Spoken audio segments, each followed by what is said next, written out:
un ange du Seigneur se révèle et sauve 20 femmes musulmanes dans les bombardements de la bande de Gaza. Ce message a été initialement partagé en anglais par la chaîne Great Miracle Avenue, traduite avec l'autorisation de la chaîne. Voici le récit de cette histoire. Récemment, j'ai reçu un courriel qui m'a laissé sous le choc. Et je me sens obligé de partager cette histoire remarquable avec vous.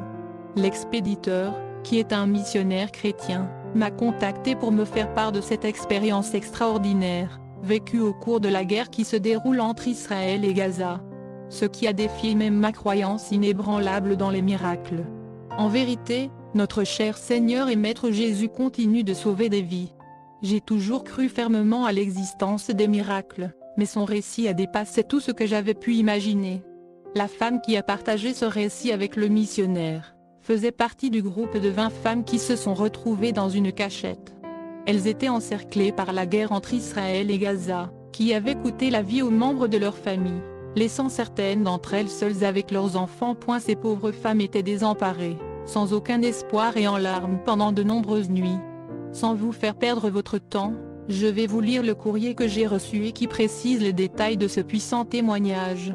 Veuillez noter que l'histoire du témoignage que je m'apprête à partager avec vous a été traduite de l'arabe à l'anglais. Je tiens donc à m'excuser à l'avance si certains mots et certaines prononciations ne vont pas bien. Cependant, je suis fermement convaincu que l'impact de ces paroles sera mieux ressenti si vous en faites l'expérience vous-même. N'oubliez pas de donner votre avis dans les commentaires ci-dessous. Restez attentif pendant que je poursuis la lecture. Bonjour mon frère, je m'appelle le révérend Michael. Je suis un missionnaire qui travaille pour le Seigneur. Je veux partager avec vous l'histoire d'une ex-musulmane. Je lui ai demandé d'écrire son témoignage et elle a accepté de le faire.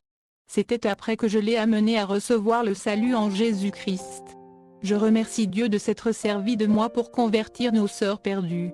Je suis désolé, mais son témoignage était écrit en arabe. Je l'ai traduit avant de vous l'envoyer. Le voici. Je m'appelle Salmar. Je vivais dans une petite ville appelée Isdud, dans le district de Gaza. Lorsque la guerre entre notre pays, la Palestine, et Israël a commencé, nous pensions qu'elle se terminerait dans quelques jours. Cela était dû à notre foi en Allah, et aussi sur des nouvelles que j'avais reçues de mon mari. Mais les choses se sont totalement dégradées.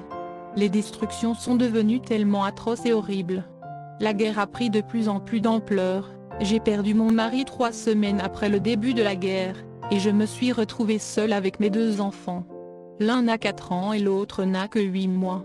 Toute notre ville était remplie de bruit d'armes et les rues étaient jonchées de cadavres d'hommes, de femmes et d'enfants qui n'avaient pas survécu. Notre ville a été remplie de sang tous les jours. Pendant l'explosion, nous avons réussi à nous réfugier dans une cachette. Lorsque mes enfants et moi y sommes arrivés, nous avons rencontré d'autres femmes et leurs enfants. Beaucoup d'entre eux étaient blessés et leurs plaies et blessures étaient laissées sans soin, parce que personne ne se préoccupait de notre sort. Au début, nous n'étions que 15. Mais plus tard, d'autres sont venus nous rejoindre et nous sommes devenus 26. Tout comme moi, certaines femmes avaient des enfants. Mais plus tard, par peur, quelques-unes d'entre elles ont décidé de changer d'endroit. Elles craignaient que nous soyons toutes piégées et tuées dans la cachette. Ne connaissant pas notre sort dans la minute, l'heure, le jour ou la semaine à venir, notre nombre est tombé à 20, moi y compris. Nous nous cachons depuis plus d'1 mois. Notre cachette, qui nous avait servi d'abri et de refuge, pour ne pas être attrapés et tués comme d'autres hommes, femmes et enfants, devint par la suite un point chaud des bombardements. Pas de nourriture, pas d'eau, pas de médicaments, les murs tremblaient parfois à cause du tonnerre lointain des explosions, pas très loin de nous. La peur constante d'être pris entre 2 feux emplissait nos cœurs. Cela se voyait à nos yeux, chaque jour qui passait, nous étions pris au piège de nos propres peurs et angoisses, ne sachant ni quand ni où la prochaine attaque s'abattrait sur nous et notre famille. Nous ne savions pas non plus si nous allions passer la nuit. Lorsque les attaques sont devenues si terribles et qu'elles se rapprochaient plus de notre position, nous étions vraiment inquiètes. Ma peur de mettre mes enfants à l'abri devenait vraiment une angoisse. La plupart des personnes présentes dans la cachette voulaient partir, parce que nous pouvions facilement entendre les bombardements se rapprocher, et que le sol ne cessait de trembler. Si cela devait nous atteindre, nous mourrions toutes avec nos enfants. Et malgré nos prières, il n'y avait aucun signe d'aide ou de secours. Nous n'avions plus d'espérance en Allah. Nous étions coincés dans cet endroit parce que nous savions que si nous en sortions, nous serions tués. C'est alors que j'ai vu une lumière. Elle se rapprochait de nous, nous ne savions pas qui s'approchait, car c'était comme si quelqu'un tenait une torche venant dans notre direction. La lumière devenait de plus en plus brillante et de plus en plus intense lorsqu'elle était proche. Je vis que c'était un homme vêtu d'une robe blanche. Je n'avais jamais vu cet homme auparavant. Son visage était différent. Il était d'un blanc éclatant, pas comme notre couleur, mais il parlait notre langue et il parlait de manières aisées et courantes. Je savais très bien que ce n'était pas un homme de notre tribu. Puis il nous a tous appelés. Il nous a aidés à faire nos bagages. Puis il nous a dit de le suivre. Lorsque nous sommes sortis, l'homme nous a guidés à travers le pays. Il marchait avec nous en toute confiance. Personne ne pouvait lui parler ou lui demander quoi que ce soit. Il nous a conduits à un endroit où il n'y avait aucune menace de bombardement. De l'eau propre coulait librement et des provisions nous attendaient, nous et nos enfants. C'était comme si quelqu'un savait que nous allions venir et qu'il nous avait préparés avec de la nourriture et de l'eau. Lorsque l'homme est parti, il m'a donné un bout de papier. Sur ce billet, j'ai lu ceci, Jean 3, verset 16. Ce n'est pas une citation dans notre Coran et je ne savais pas ce que cela signifiait. Mais j'en ai informé les autres femmes. Personne n'a pu m'expliquer ce que cela signifiait. J'ai gardé cette note avec moi jusqu'à ce que nous rencontrions un missionnaire chrétien dans notre camp. Il nous a dit qu'il s'agissait d'une citation de la Bible chrétienne. Il nous a fait part du message et nous lui avons raconté comment un homme étrange nous avait fait sortir sain et sauf de notre cachette. Il a alors attiré notre attention sur le fait que cet homme que nous avions vu était un ange du Seigneur, venu nous sauver de la mort. Les mots de ce verset biblique m'ont transpercé le cœur. Et ce fut la même chose pour les autres femmes. Le silence complet qui s'était abattu sur nous a été approuvé par les autres femmes. C'était un moment de prise de conscience. En tant que musulmans, nous ne connaissions aucune autre religion, car nous avons été élevés dans une culture et une foi profondément enracinée dans des traditions, transmises de génération en génération.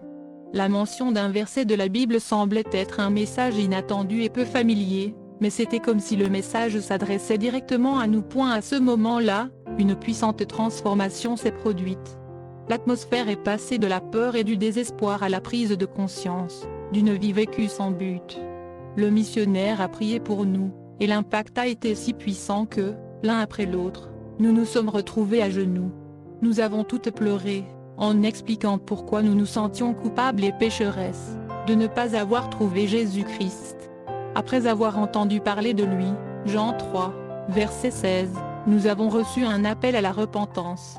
Nous avons reçu un appel à la repentance et une invitation à accepter Jésus-Christ comme notre Seigneur et notre Sauveur, et nous avons toutes reçu Jésus comme notre Seigneur et notre Sauveur personnel. Il nous a fallu plus de 3 heures pour marcher de la cachette jusqu'au lieu de sécurité. Cet étrange homme en blanc nous a emmenés jusqu'au lieu de sécurité.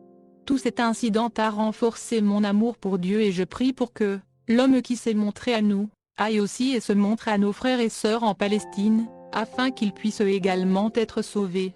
Ils pourront ainsi être sauvés. Je remercie Dieu pour le salut de mon âme et des autres femmes qui m'accompagnaient en ce jour sombre de ma vie.